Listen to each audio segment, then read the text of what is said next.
Boa tarde. Sejam bem-vindos ao webcast da JHSF Participações, sobre os resultados do primeiro trimestre de 2021.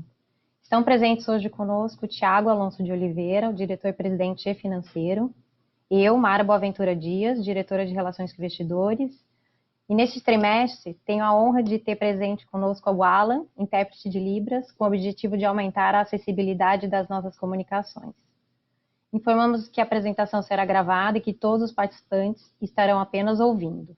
Esse evento está sendo transmitido simultaneamente via YouTube, pela página da JHSF Participações e via webcast, podendo este ser acessado no site de Relações com Investidores da JHSF, no endereço ri.jhsf.com.br e pela plataforma do MZIQ, onde a apresentação também está disponível para download. Por favor, façam suas perguntas pelo webcast, clicando em Pergunta ao Palestrante. Antes de prosseguir, gostaríamos de esclarecer que eventuais declarações que possam ser feitas durante essa teleconferência, relativos às perspectivas de negócios, projeções e metas operacionais e financeiras da JHSF, constituem-se em crenças e premissas da diretoria da companhia, bem como em informações atualmente disponíveis. Elas envolvem riscos e incertezas, pois se referem a eventos futuros e, portanto, depende de circunstâncias que podem ou não ocorrer. Alterações na política macroeconômica ou na legislação e outros fatores operacionais podem afetar o desempenho futuro da JHSF e conduzir a resultados que diferem materialmente daqueles expressados em tais considerações futuras. Agora eu gostaria de passar a palavra para o Thiago, que iniciará a apresentação. Por favor, Thiago, pode prosseguir. Obrigado, Mara. Boa tarde a todos. Boa tarde, Alain. Obrigado aí pela sua ajuda. Eu vou começar na página 3 da nossa apresentação, falando um pouquinho sobre a evolução dos resultados da companhia durante o primeiro trimestre do ano de 2021, sempre na base comparativa com o primeiro trimestre do ano de 2020. Esse trimestre a gente teve um avanço da receita líquida da ordem de 130%, o lucro bruto da companhia cresceu 274%, enquanto o EBITDA ajustado cresceu 373%, alcançando 241 milhões. Em termos de lucro líquido, nós tivemos um avanço de 16 milhões para cerca de 191 milhões, um avanço de 1.078%. Passando para a próxima página, boa parte desse avanço que a gente viu no resultado consolidado da companhia, ele nasce na atividade de vendas da incorporação, que teve mais um trimestre bastante robusto, aí foram 247% de crescimento. O grande destaque de vendas foi a Boa Vista Village, é um projeto relativamente novo, mas que já está ganhando uma preponderância importante aqui em termos de participação nas nossas vendas. Queria destacar que, relativo ao Fasano Cidade Jardim, o fato de que a gente trabalhou praticamente o trimestre todo com os estandes fechados, acabou atrapalhando um pouquinho nas nossas vendas. Em termos de receita bruta, na incorporação, nós crescemos 275%, passando a 314 milhões de receita, e essa geração de receita acabou trazendo para a companhia um EBITDA ajustado da ordem de 238 milhões, um crescimento de 476%. Queria destacar que a companhia tem uma receita a performar de mais 463 milhões, e essa receita ela vai ser reconhecida nos nossos resultados nos próximos exercícios. A nossa carteira imobiliária performada ela está praticamente com 680 milhões, então isso é dinheiro também que vai passar pelo fluxo de caixa da companhia. Tá? Então, e a performar são mais 462 milhões. Então, a gente tem mais de R$1 bilhão aí de carteira performada e a performar somados para os próximos trimestres da companhia. Queria passar para a próxima página, na página da renda recorrente. Aqui uma avaliação, primeiro, de contexto. E a gente tem que lembrar que boa parte do primeiro trimestre de 2021 os shoppings foram bastante impactados por medidas que foram tomadas no sentido de reduzir a propagação da Covid, e isso acabou reduzindo bastante as horas em funcionamento dos shoppings. Isso acabou impactando as vendas dos lojistas que trabalham conosco na ordem de 15%. O destaque positivo é que o Shopping Cidade Jardim cresceu mais do que 9% nesse mesmo período. Em termos de custo de ocupação, a gente teve uma variação pouco material, a gente chegou aqui para um custo de ocupação da ordem de 12,3%. E em termos de taxa de ocupação, a gente praticamente ficou estável, aí é uma variação muito pequena, da ordem de 0,6 pontos percentuais. Então, na página número 6, que é a próxima página, a gente dá uma olhadinha no que aconteceu em termos de receita líquida, e aqui eu queria começar com uma contextualização de que não houve, por parte da companhia, a adoção do diferimento, né, dos efeitos da pandemia. A gente, desde que a pandemia começou no ano passado, tem adotado uma linha mais conservadora de não fazer linearização de receitas. Então, a despeito da gente ter tido menos horas de funcionamento em 21 versus 20, a gente teve uma variação muito pequena em termos de receita líquida. O nosso lucro bruto ele foi afetado em quase 13%, ele caiu de 26 milhões para 23. Em termos de EBITDA ajustado, a gente perdeu aqui alguma coisa da ordem de 12 milhões. Falar um pouquinho aqui do que a gente está olhando para frente, do que a gente tem percebido em termos dos shopping centers.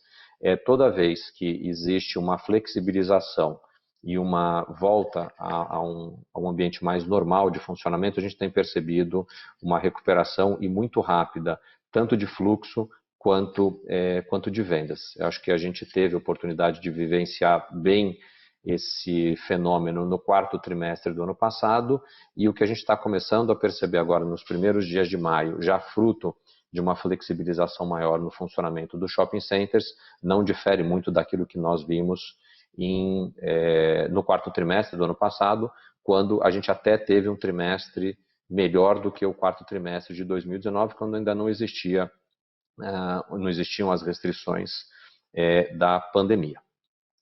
Então, a gente está olhando com um olhar positivo para a recuperação desse negócio, dos shopping centers, a partir, então, desse processo gradual de reabertura, e segue como uma prioridade para a companhia fazer essa reabertura de maneira que seja segura para todas as pessoas que frequentam os nossos shopping centers, sejam elas os nossos clientes, sejam elas os nossos lojistas, sejam elas os nossos colaboradores que participam, então, desse processo de reabertura.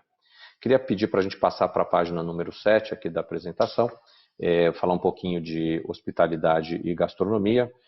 O que a gente viu durante o trimestre em hospitalidade e gastronomia não é muito diferente do cenário que eu acabei de descrever para shopping centers, portanto, ainda de impacto com relação a restrições de funcionamento. Lembrando que há um ano atrás a gente teve 15 dias de impacto e esse ano a gente teve praticamente os 90 dias do trimestre impactando. Apesar disso, nós vimos as diárias médias crescerem 8%, a RevPAR, que é o valor gerado em cada apartamento disponível, ele cresceu da ordem de 5%, então daqui a gente consegue tirar uma visão que para o negócio dos hotéis, e aqui principalmente os hotéis que estão em destinos turísticos da companhia, a gente teve uma taxa de ocupação bastante boa, bastante forte aí, e isso acho que está refletido aqui em termos do que foi possível fazer tanto na diária média quanto na melhoria da RevPAR.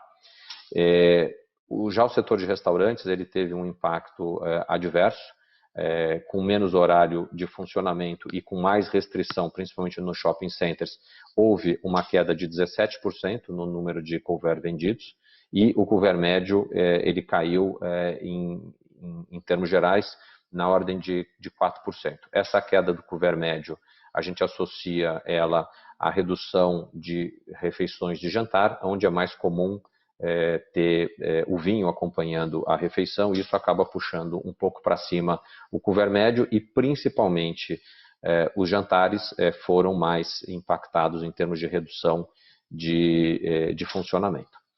Passando para a página número 8, traduzindo em receita, com todo esse cenário já descrito, a gente praticamente ficou estável na receita líquida, conseguiu melhorar bastante o lucro bruto com relação àquele que foi registrado no primeiro trimestre do ano passado e também conseguiu reverter um EBITDA negativo no primeiro trimestre do ano passado para um EBITDA positivo dentro desse primeiro trimestre. O que a gente está vendo hoje, naquilo que a gente chama de on the books, que são as reservas que a gente já tem contratadas, está sinalizando uma melhora com relação ao primeiro trimestre, tanto no que diz respeito à ocupação, como às tarifas que estão sendo praticadas, e a gente continua olhando para os hotéis mais voltados para lazer, com níveis de ocupação bastante expressivos. Passar para a próxima página, a página número 9, dar um pouco aqui do contexto do aeroporto, um projeto ainda muito pequeno no primeiro trimestre de 2020, mas que durante o ano de 2020 ele passou por uma expansão importante de capacidade. Nós saímos de 2 hangares e fomos a 5 hangares. Hoje a companhia tem uma capacidade distribuída entre hangares e pátios de mais de 55 mil metros quadrados. E, ao mesmo tempo, o início dessa atividade do aeroporto foi ganhando momento. Então, comparando o movimento que nós fizemos no primeiro trimestre do ano passado para o primeiro trimestre desse ano, foram 258% de crescimento. Comparando a movimentação do primeiro trimestre de 21 com o quarto de 20, foram 7% de crescimento. Queria destacar aqui que o cenário de saúde, né, no quarto trimestre do ano passado foi bem melhor do que o que a gente viu no primeiro trimestre, mas apesar disso a gente ainda assim conseguiu apresentar um bom nível de crescimento. Na parte de combustível, nós crescemos praticamente 400%, ou seja, quadruplicamos a quantidade ou volume de combustível vendido, o que mostra, junto com os movimentos de que o aeroporto está ganhando tração e segue ganhando tração. E quando a gente compara o quarto trimestre do ano passado com o primeiro desse, a gente tem mais uns 30% aqui de crescimento na comercialização de combustíveis. Isso dito, passando para a página número 10, o que nós vimos acontecer? A receita líquida do aeroporto avançou 268%. Nós revertemos um prejuízo bruto para um lucro bruto saindo de menos 1,9 para mais 3,1, e com isso também a gente viu o EBITDA ajustado inverter de negativo, passando para positivo. Então, a gente segue aí confiante com relação ao desenvolvimento dessa atividade. A gente está com um pipeline comercial bastante interessante. O processo de internacionalização do aeroporto, ele deu passos importantes, ele ainda não está concluindo, mas ele segue avançando e avançando na direção que a gente acredita que vai levar à conclusão desse processo. Queria passar para a página número 11 para falar rapidamente aqui do desenvolvimento dos nossos aplicativos, da nossa parte digital. Lembrando a todos, essa é uma frente que a companhia trabalha de maneira bastante focada desde 2016. Os números que a gente tem, eles são números de crescimentos expressivos que a gente vê no CJ Fashion, no CJ Concierge, o próprio CJ Food, o JHSF Real Estate Sales, bem como o Delivery Fazano. A companhia tem uma série de iniciativas que ela está tratando e elas visam principalmente aprimorar ainda mais o relacionamento da companhia com os seus clientes através de ferramentas digitais. E na medida que essas ferramentas estão ficando prontas, a gente tem feito o deployment delas e, ao mesmo tempo, a integração dessas várias ferramentas. Queria passar para a página número 12 da nossa apresentação para falar um pouquinho de iniciativas de ESG. Na parte ambiental, a companhia hoje tem mais de 5 milhões de metros quadrados de áreas de preservação, sendo cerca de 3 milhões dentro da Fazenda Boa Vista e mais 2 milhões no Parque Catarina, isso sem contar uma quantidade bastante relevante de recuperação de áreas que foram feitas através de replantio. A gente tem trabalhado de maneira muito próxima nas nossas obras para que o descarte de resíduos ele seja feito de maneira adequada e que isso vá para processos de reciclagem, bem como a companhia, dentro das suas ações, tem se aproximado cada vez mais de cooperativas de reciclagem, com as quais esses materiais têm sido melhor tratados. Do ponto de vista social, a gente segue o nosso compromisso com a filantropia. Aqui a gente pode falar das ações que foram feitas, seguem sendo feitas com o GRAAC, com a Abrace, com a comunidade do Jardim Panorama. Para essas entidades todas e para algumas outras, a gente fez doações ou de cestas básicas ou de materiais, inclusive material hospitalar, ou em alguns casos até de dinheiro, não só durante o ano passado, mas a gente seguiu fazendo isso ao longo do primeiro trimestre. A companhia tem feito movimentos interessantes dentro de casa com relação ao seu movimento de ampliação da diversidade, que é o Mais Diversidade, que a gente com isso tem trabalhado inclusão e pluralidade. E aqui eu queria apresentar alguns números para aqueles que ainda não conhecem. A gente hoje tem cerca de 57% da nossa estrutura da holding representada pelo público feminino e na nossa diretoria executiva a gente já tem 40% dessa diretoria representada pelo público feminino, do qual a Mara aqui que está conosco nos dá a honra de fazer parte. Em termos de governança, a companhia, passada a última assembleia que teve, os acionistas elegeram um conselho de administração com 75% dos membros independentes. Esses membros independentes, eles lideram 7 comitês, o de auditoria, o digital, gestão de risco financeiro, SG, gestão de pessoas e o de transação com partes relacionadas, e além disso, a gente tem o conselho fiscal da companhia em pleno funcionamento.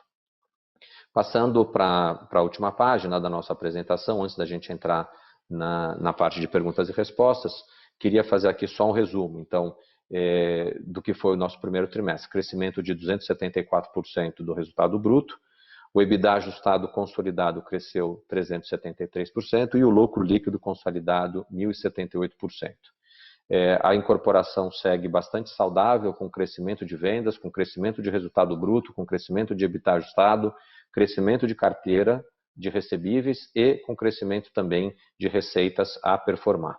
No shopping centers, apesar da diversidade, a gente teve uma atividade nos shoppings high-end que foi bastante positiva no primeiro trimestre de 21, quando comparado a 20. Na parte de hospitalidade e gastronomia, a hotelaria de lazer vai bastante bem, os restaurantes estão se recuperando, agora com o processo de reabertura que a gente está passando no início do segundo trimestre, e o aeroporto executivo segue em pleno amadurecimento do seu plano de negócio. Antes da gente começar a sessão de perguntas e respostas, como a gente já faz há alguns trimestres, na página 14, a gente trouxe para cá alguns QR Codes, no sentido de incentivar as pessoas que estão assistindo esse webcast a fazer também as suas ações de solidariedade no momento que tantas organizações e tantas pessoas precisam de amparo e de apoio. Então, fica aqui, a gente vai deixar essa página aberta durante todo o período de perguntas e respostas, assim dando oportunidade a quem não está com o seu telefone celular em mãos pegar e poder fazer contribuições. Com isso, Mara, eu queria passar a palavra para você e pedir para que você, por favor, traga as perguntas que estão sendo direcionadas aí pelas plataformas. Obrigada, Tiago. Iniciaremos agora a sessão de perguntas e respostas. Caso você tenha alguma pergunta, clique em Pergunta ao palestrante no webcast para encaminhar sua pergunta.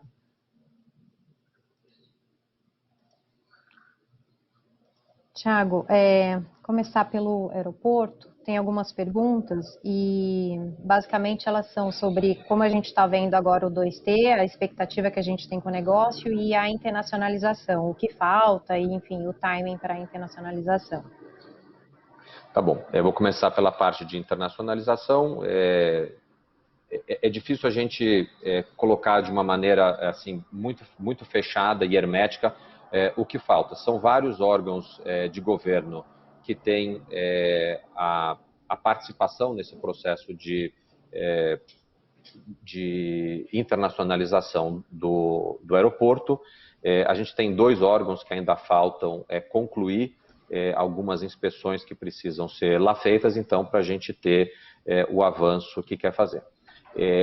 Enquanto a gente ainda está com um mundo mais fechado do que aberto, a internacionalização não é tão relevante quanto ela vai ser no momento que a gente tiver a reabertura das fronteiras. Portanto, o nosso time sabe que tem aí um cenário de reabertura do mundo. Esse cenário está muito associado com o que está acontecendo em termos de avanço da vacinação, e a gente está, na medida do possível, avançando e avançando rápido para concluir essa etapa. Como aeroporto, eu acho que hoje a gente já tem mais aviões que estão angarados conosco do que a gente imaginava ter para o final do ano de 2022. Então, o nosso processo comercial, nosso processo operacional, ele vai bastante bem, obrigado. Existe até uma discussão nesse momento dentro da companhia sobre uma nova expansão de capacidade para o aeroporto ainda dentro do ano de 2021. Então, acho que isso traduz a nossa visão de que a infraestrutura que foi apresentada para os usuários, ela tem muita segurança, bastante qualidade, e ela está tendo uma aceitação muito grande, e o que está refletido do ponto de vista dos números que a gente já tem. O ano passado, exatamente nesse mesmo call, nós viemos aqui com a mensagem de que a capacidade que estava prevista para o ano de 2020, naquele momento, já estava ocupada, e o que a gente está aqui falando é algo como mensagem muito semelhante, que a gente está muito perto já de ocupar essa capacidade recém-inaugurada, lembrando que nós inauguramos em dezembro essa nova capacidade, e a gente já tem dentro da companhia conversas sobre um novo ciclo de expansão de mais 2 hangares para o São Paulo Catarina Aeroporto Executivo. Certo. Entrando em incorporação, vou separar as perguntas aqui por cluster. Começando por São Paulo, tem perguntas do Fazano, Cidade Jardim, como está o projeto, o que a gente espera e o que a gente está, a nossa percepção da velocidade de vendas. E o outro projeto, o Real Parque, com um comunicado que a gente divulgou, quer entender um pouco mais sobre esse projeto e a parceria com a Iven. Então, tá bom. Começando aqui pelo Fazano Cidade Jardim, a curva de execução da obra, ela está absolutamente em linha com aquilo que a gente projetou. Esse projeto do Fazano Cidade Jardim, a parte comercial dele está bastante associada com o funcionamento de stand físico, e a gente teve aí durante praticamente o trimestre todo restrição de funcionamento, então isso de fato acabou atrapalhando o ritmo de venda desse empreendimento, mas a gente está tranquilo com relação à exposição de caixa da companhia ao projeto, ao próprio volume que já foi vendido de unidades, e a gente entende que tem um processo aí natural de recuperar essas vendas ao longo do restante desse projeto. Para a gente, esse é o projeto que ainda tem mais uns 2 anos aí pela frente, e a gente está bem tranquilo com relação a isso. Com relação ao projeto do Real Parque, essa semana nós, juntos com a Iven, fizemos um anúncio de um termo de compromisso que firmamos. Esse termo de compromisso, ele visa maximizar a utilização e o aproveitamento e até a harmonia de 2 projetos que são em terrenos vizinhos, com uma empresa com a qual a gente tem uma relação muito próxima. Nós, para quem não acompanha tão de perto, recentemente fizemos junto com eles um projeto onde eles eram incorporadores, mas nós somos o operador de um hotel, que é o empreendimento Fazano Itaim, onde a Iven fez a incorporação, e a gente vai fazer a gestão de um hotel que é construído dentro desse empreendimento. Então, esse empreendimento é um empreendimento que a gente já tinha anunciado, que fica aqui no bairro do Real Parque.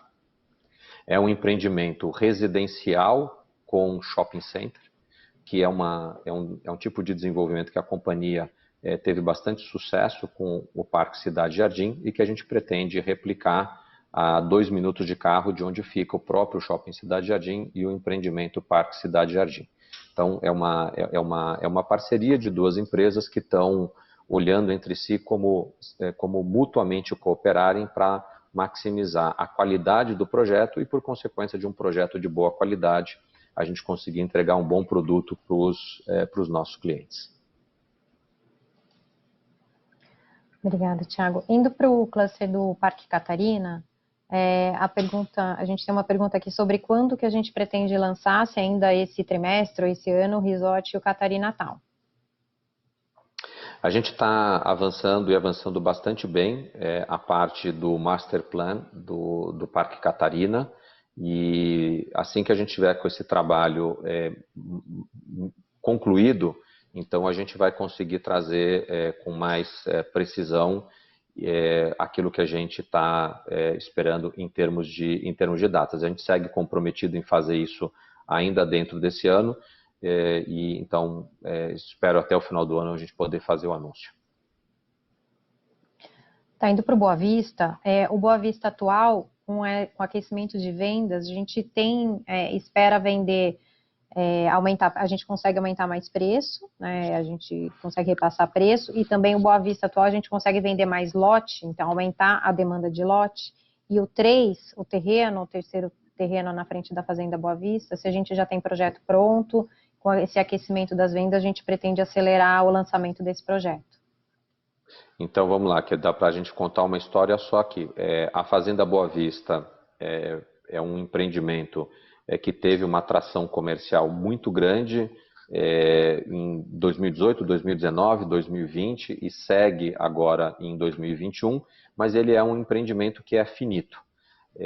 Daí a importância da gente ter lançado já no final de 2019 o Boa Vista Village, que dá sequência na oferta de residências naquela região da Boa Vista, e o projeto do Boa Vista Estates é um projeto que a gente deve antecipar o lançamento, reforçando dessa maneira a oferta também de terrenos no complexo da Boa Vista. Então, dentro do que a gente está projetando, a gente deve antecipar mais de 1 ano e meio o lançamento do Boa Vista Estates, e isso deve acontecer ainda no ano de 2021.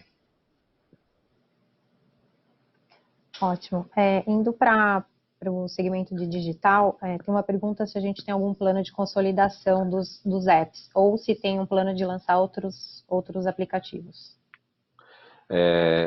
A resposta é sim e sim. Eu acho que o trabalho que a gente está fazendo é um trabalho muito com a característica da JHSF, que é de conseguir juntar num único ambiente conteúdos que são diferenciados entre si, da mesma maneira que a gente pega um projeto como o Parque Cidade Jardim e conseguiu colocar nele o conteúdo do residencial, o conteúdo do shopping, o conteúdo do varejo, o conteúdo dos restaurantes, o conteúdo da hotelaria. A gente está fazendo a mesma coisa do ponto de vista de arquitetura dessa solução digital. Então, da mesma maneira que a gente pensa, primeiro, a relação do cliente com a companhia, para depois vir com a formatação desse programa, toda a arquitetura está baseada no relacionamento existente da JHSF, com uma base de clientes com os quais a gente toca através de diversas unidades de negócio, tornando, portanto, através desse aplicativo, a experiência digital dele mais completa do que ele consegue encontrar em outras alternativas que estão por aí. Então, a integração da parte de varejo com a parte de comida, com a parte do real estate, com a parte de restaurantes e de hospitalidade está absolutamente na nossa agenda, não esquecendo aqui também da integração com a parte de viagens. E dentro desse relacionamento mais profundo, a gente quer retribuir essa relação para o nosso cliente através de um programa de fidelidade. Esse programa já está montado, inclusive com um wallet de pagamento, que ele já está em fase bastante avançada de teste. Então, a gente está aqui fazendo ainda essa, vamos dizer, macroarquitetura para depois vir com uma solução mais completa, sempre focado na questão da experiência do nosso cliente e do reconhecimento a esse cliente da nossa gratidão do relacionamento com eles. Obrigada. No segmento de shoppings, a expansão do Shopping Cidade Jardim, como que a gente está vendo a comercialização e ocupação dessa expansão? Ambos estão bastante bem. A gente está praticamente sem espaço mais para ser comercializado. É um shopping que, historicamente, a gente não teve vacância. Nesse momento não é diferente disso. E acho que marcas que querem ter exposição ao público de alta renda na cidade de São Paulo têm escolhido a JHSF para ser o seu parceiro de negócios e o Shopping Cidade Jardim para ser o espaço onde eles realizam os seus negócios. E isso, para a gente, é bastante coerente com o próprio posicionamento do produto Shopping Cidade Jardim e o posicionamento de mercado da JHSF. Ótimo. Sobre o Fasano, perguntaram como anda a operação de Nova York, tanto o hotel e a gastronomia no restaurante. O hotel está em soft opening nesse momento. Ele, nesse momento, está com todas as unidades residenciais locadas, então, assim, no soft opening ele está 100% tomado. E o restaurante, a nossa expectativa é inaugurar na virada do terceiro para o quarto trimestre. Finalzinho de setembro, início de outubro, é a data que a gente está trabalhando para fazer a inauguração do restaurante. Tudo que está acontecendo do ponto de vista de reabertura econômica na cidade de Nova York, no estado de Nova York e nos Estados Unidos, é bastante encorajador para a gente, do ponto de vista de estar abrindo no momento em que o fluxo de pessoas deve estar de volta. Sobre macro, tem algumas perguntas sobre juros, que com a sinalização de um novo ciclo de aumento de taxa de juros, o que isso pode afetar no resultado da companhia e como a gente, quais são as medidas que a gente está tomando para minimizar os reflexos dessa alta. Eu acho que a primeira, pensando em termos de, falar primeiro de resultado financeiro, a companhia tem um caixa que praticamente não, que o caixa mais a carteira de recebíveis colocam a companhia numa posição positiva de caixa. Então, como a carteira de recebíveis é indexada e o caixa também é indexado, a gente está vendo, no mínimo, uma neutralidade com relação a esse movimento. Na parte operacional, a gente entende o movimento que está sendo feito de aumento de taxa de juros. O que nos chama a atenção é que também esse movimento de aumento de taxa de juros, ele está encontrando uma economia real ainda bastante fraca. Portanto, ele deve acontecer, mas ele não deve ser num nível, vamos dizer, preocupante no sentido de esfriar a atividade econômica. Ótimo. Tem duas perguntas sobre, só para deixar bem claro, sobre o novo shopping na região do Real Parque, se vai ser um shopping interligado com Cidade Jardim, e também se tem espaço, enfim, como que é esse mix desse novo shopping, já que tem um shopping tão perto aqui do lado. Ele não vai ser fisicamente interligado, e o mix que esse shopping vai ter é um mix diferente do mix do shopping Cidade Jardim. Shopping Cidade Jardim é um shopping que tem um posicionamento específico, muito pensado para fashion, muito pensado para lifestyle. Esse novo shopping, que é o shopping do Real Parque, ele é um shopping que vai estar integrado com soluções de serviço e de varejo também para o público de alta renda, mas com um posicionamento complementar àquele que o Shopping Cidade Jardim hoje tem. Portanto, a gente entende que para essa zona primária, que os dois shoppings vão coexistir, eles vão ser elementos complementares e não elementos que vão concorrer entre si. Obrigada, Thiago. As perguntas agora são mais do mesmo, enfim, então eu passo a palavra. Obrigado, Alan, de novo pela sua presença aqui, para a gente tornar esse webcast acessível a todo mundo.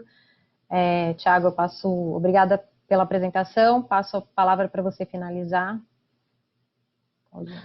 Obrigado, Mara, mais uma vez também agradecer aqui o Alan, obrigado aí pela ajuda que você deu para melhorar o nosso processo de comunicação.